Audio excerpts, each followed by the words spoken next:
اعوذ باللہ من الشیطان الرجیم بسم اللہ الرحمن الرحیم۔ ماہ رمضان میں دوسرے دن کی سوا پارہ تراویح کی تفسیر قرآن اشارات سے پیش ہے۔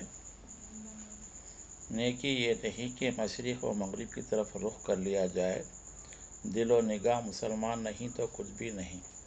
اللہ کی محبت میں محتاجوں پر زر و مال خرچ کرنے کی ضرورت ہے۔ نماز کی پابندی یعنی اقامت صلاۃ کے ساتھ زکوٰۃ کی ادائی، وعدوں کی پابندی اور مصائب میں صبر کرنے سے صدیقوں اور متقیوں کا درجہ حاصل ہوتا ہے۔ جان کے بدلے جان لینے کی سزا تجویز کرنے میں جو مصلحت ہے اس کا ذکر کیا گیا ہے۔ روزوں کے احکام، قرآن کا نزول اور ماہ رمضان کی فضیلت بیان ہوئی ہے۔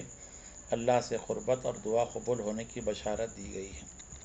چاند کی گردش سے اوقات اور تواریخ کے تعین ہوتا ہے اور حج کے فریضے کی ادائی ہوتی ہے۔ گھروں میں داخلے کے آداب اور فی سبیل اللہ جہاد کی ضرورت کو واضح کیا گیا ہے، کیونکہ اس سے فتنہ و فساد کا انسداد ہوتا ہے۔ حج کو جانے والوں کے لیے بہترین سامان سفر پرہیزگاری اور اللہ کا خوف ہے۔ حج سے فراغت کے بعد ذکر الہی کی کثرت ہونی چاہیے اور دنیا و دین کی بھلائیاں حاصل کرنے کے لیے لوگ دعا کرتے ہیں۔ ربنا آتنا فی الدنیا حسنۃ وفی الآخرۃ حسنۃ وقنا عذاب النار۔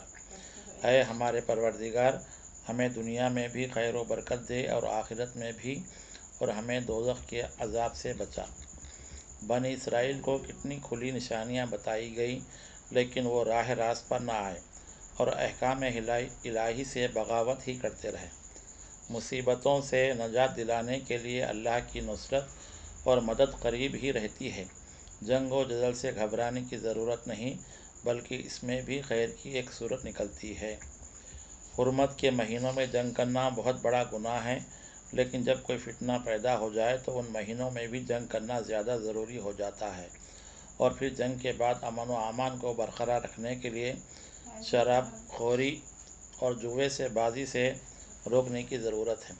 خیر و خیرات اور یتیموں کی اصلاح سے قومیں ترقی کے مدارج طے کرتی ہیں اور مشرکین کے مقابل مومن اور مومنہ سے ازدواجی زندگی جنت اور مغفرت کی راہ بناتی ہے۔ پاکی اور طہارت کے لیے نجس چیزوں سے دور رہنے کے مسائل اور طلاق سے متعلق احکام بیان کیے گئے ہیں، اور ارشاد ہوا ہے کہ جیسا مردوں کا حق عورتوں پر ہے، عورتوں کا حق مردوں پر بھی ہے، دونوں کو اپنا اپنا فرض ادا کرنا چاہیے۔ عورتوں پر مردوں کو کچھ فضیلت ضرور ہے اور اس میں بھی حکمتیں ہیں۔ اس میں بھی عورتوں کے متعلق بالخصوص طلاق جیسے اہم مسئلے کا بیان ہے، اور یہ کہا گیا ہے کہ ہر حال میں عورتوں کے ساتھ اچھا سلوک کیا جائے، یہاں تک کہ طلاق کے بعد بھی ان کے ساتھ بھلائی سے پیش آنا چاہیے۔ پھر بتایا گیا ہے کہ قرآن کے احکامات ہمارے لیے انعامات ہیں اور ان میں بھی ان کی قدر کرنی چاہیے اور ہرگز ان کے خلاف نہیں کرنا چاہیے۔ طلاق دی ہوئی عورتوں کی عدت پوری ہونے کے بعد نکاح ثانی کے احکام، ادائی مہر اور بچوں کو دودھ پلانے رضاعت کے احکام بیان ہوئے ہیں۔ مسلمان کو ہر حال میں اللہ تعالیٰ کے قانون اور مرضی کے مطابق عمل کرنا چاہیے۔ خلاف ورزی کا انجام بہت برا ہوتا ہے۔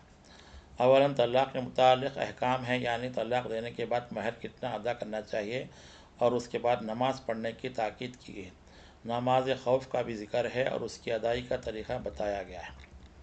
پہلے تو اللہ تعالیٰ نے اپنی قدرت کو بیان کیا ہے، پھر جہاد کے بارے میں حکم ہے اور بتایا گیا ہے کہ مرنے سے ڈرنا نہیں چاہیے، اور یہ تعلیم دی گئی ہے کہ خدا کی راہ میں قرض دینا بہت بڑے ثواب کا باعث ہے۔ پھر طالوت کی بادشاہت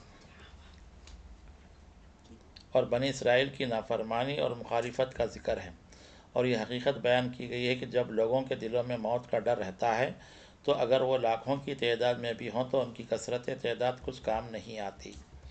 حضرت داؤد علیہ السلام اور حضرت طالوت بادشاہ کی مثالیں بیان کی گئی ہیں کہ کس طرح ان کو حکومت عطا ہوئی اور انہوں نے کفار کے مقابلے میں فتح پائی۔ اللہ تعالیٰ صبر کرنے والوں کے ساتھ رہتا ہے اور ثابت قدم رہنے والوں کو فتح عطا کرتا ہے، اور قرض حسنہ دینے والوں کو اس کا کئی گنا اجر ملتا ہے۔ تیسرا پارہ شروع ہوا۔ سورہ بقرہ کا سلسلہ جاری ہے۔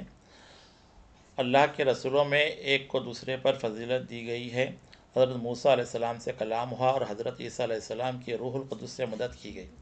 موت کے آنے سے پہلے خیر خیرات کر لینی چاہیے۔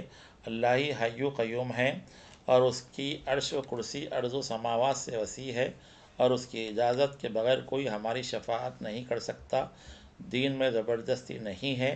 ایمان لانے والوں کو اللہ تعالیٰ تاریکیوں اور اندھیروں سے نکال کر روشنی میں لے جاتا ہے، اور کافروں کا ٹھکانہ جہنم ہے۔